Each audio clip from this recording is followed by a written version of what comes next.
This edition of the Ridley Report is brought to you by Freaking.com.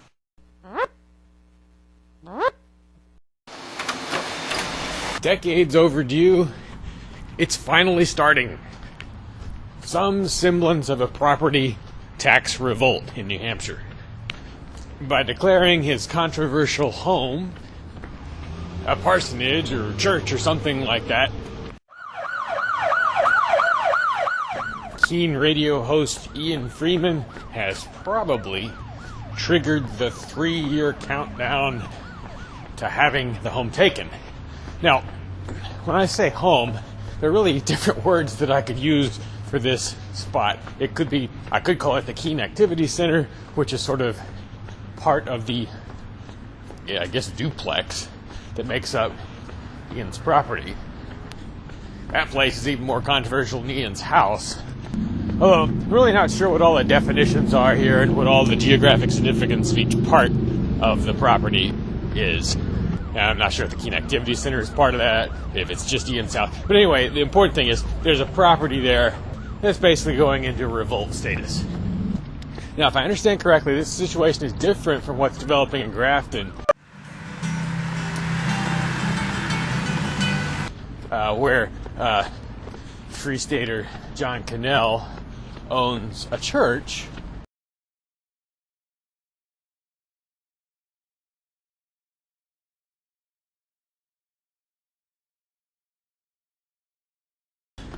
which is in fact a church building and is open to the public for worship services and so forth to a large extent.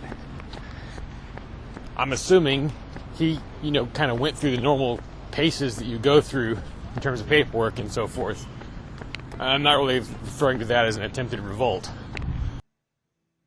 Who is the guy in the hat? The man right there stole my phone.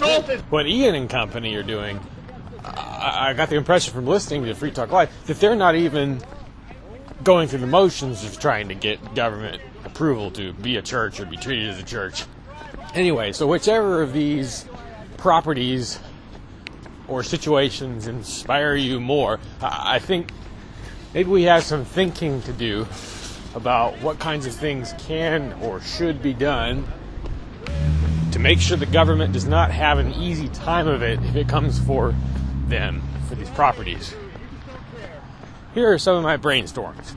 Things we've never been able to do before. So in some cases. Let's say we get to the point, perhaps in the year 2016, where the house is now at risk of confiscation. And personally, I would have preferred